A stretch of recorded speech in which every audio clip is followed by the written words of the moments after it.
You know that feeling, right? When you look at a big system, maybe it's in healthcare or education or even the media, and you just think, this is broken, somebody has to do something. It's so easy to feel powerless against a machine that big. But here's the thing. Every single huge shift in history, every single time we've rethought how the world works, it started with one person, a single spark. And today, we're going to look at how that spark actually becomes a fire. I mean, that's the big question, isn't it? From the outside, it looks impossible. The rules are already written, the official stories are set in stone, and sometimes the truth feels like it's buried a mile deep. But what if changing a system isn't about one giant heroic push? What if it's about finding the right lever to pull? We're going to explore exactly that by looking at 3 totally different ways that real people have found their lever and made some pretty seismic changes. And this, right here, this is almost always where it begins. It's not some grand, abstract theory. It comes from a real, personal experience. This quote is from someone who actually lived through poverty and housing insecurity.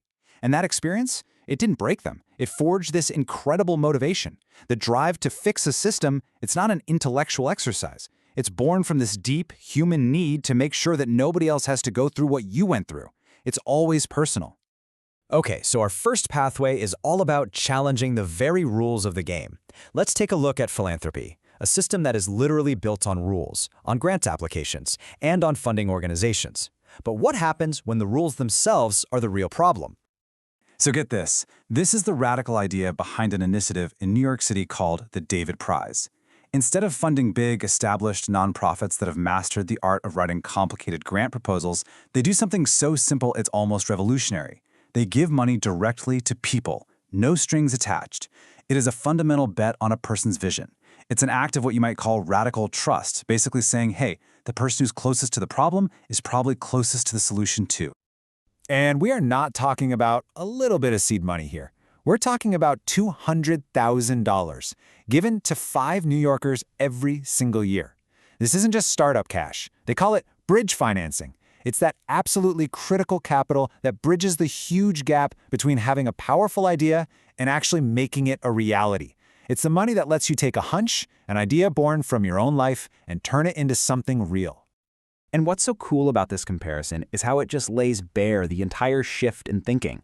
The traditional model, well, it's pretty risk-averse, right? It backs organizations that have already proven themselves. But the David Prize model, it's all about being vision receptive. It doesn't care if you have a nonprofit, a business plan, or just an idea scribbled on a napkin. It funds the person. And by doing that, it frees them from all the bureaucracy, all the paperwork, and lets them just focus on the work. And this is where you see the incredible impact. Take CLO, an immigrant who really struggled with the whole college application mess. So what did she do?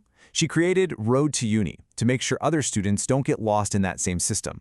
Or look at Dr. Suzette Brown. She saw families struggling to get healthcare, so she built a new model that brings doctors directly into the community centers that families already know and trust. These aren't just projects. They're direct answers to systemic failures, built by people who knew exactly where the cracks were.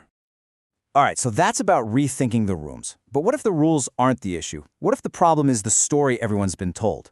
Our second pathway looks at how a single person can reframe the official narrative and challenge the stories that big institutions tell about themselves and, well, about all of us. This is the key idea right here. Museums, galleries, they aren't just neutral spaces with stuff on the walls. No way. They are powerful storytellers. They're the ones who decide what's important, what we get to see, and whose history gets told. But when you invite an artist to be the curator, oh, they don't just rearrange the art. They rearrange our entire understanding. They can dig up things that have been forgotten and completely flip our expectations on their head. Okay, just look at this. On their own, these objects are from totally different worlds. In the middle, you've got these crude, handmade shivs taken from prisoners.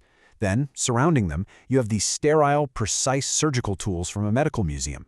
And then over there, an executioner's knife from a military collection. Separately, they tell stories about crime, or about healing, or about justice. But put them together, and a whole new, really unsettling story starts to emerge. Exactly. This project, it's called collectioneering, and it forces us to ask these really tough questions. All of a sudden, that line between a surgeon's scalpel and a prisoner's shiv starts to feel, well, uncomfortably thin. They're both tools designed to cut flesh. One is sanctioned by society, even celebrated. The other is condemned. By putting them side by side like this, the artist just reframes the entire conversation and makes us confront the hidden violence and authority that's baked into these objects. So the big idea is this. The artist as curator doesn't just display objects. They create these new constellations of meaning. They take the institution's own stuff, its own official story, and they just rearrange it to tell all the unofficial stories, the ones that were hiding in plain sight the whole time. It's an incredibly powerful way to reclaim the narrative from inside the system itself. But what do you do when a system isn't just broken, but is actively trying to hide something? Our final pathway dives into the most direct form of intervention there is, the power of one person to just reveal the truth. This timeline, it shows just a handful of the bombshell stories that came out of the Detroit Metro Times, an alternative weekly paper. Think about it. At a time when the major newspapers were maybe missing the story, individual reporters here were digging deep. They were the ones connecting the dots between a local city project and a racist regime half a world away. They warned us all about a dangerous militia before anyone else was paying attention. And they gave a voice to abused prisoners. This wasn't just reporting the news. This was an act of defiance. And that's really the heart of it, isn't it? The job of these journalists wasn't just to say what happened today. It was to hold power accountable. By dragging these really uncomfortable truths out into the sunlight, they forced conversations that powerful systems, from the city government to the prison industry, were desperate to avoid. They showed us that one of the most effective and often one of the most dangerous ways to change a system is to expose its secrets. In that context, truth becomes a weapon. So we've looked at 3 really different ways to tackle a broken system, right? Through philanthropy, through art, and through journalism. But they all share this one powerful common thread. It all starts with an individual who creates a ripple that can eventually become a huge wave of change. So here they are, the 3 big levers for change we talked about. 1, you can rethink the rules. Bet on people, not just on processes. 2, you can reframe the narrative. Use the system's own language to tell a brand new, more honest story. Or 3, you can just reveal the truth, expose what's being hidden, and force people to pay attention. Every single one of these is a powerful tool, and every one of them starts with one determined person. And that brings us right back to where we started. The systems all around us can feel huge, just impenetrable. But as we've seen, they all have pressure points. They all have hidden levers.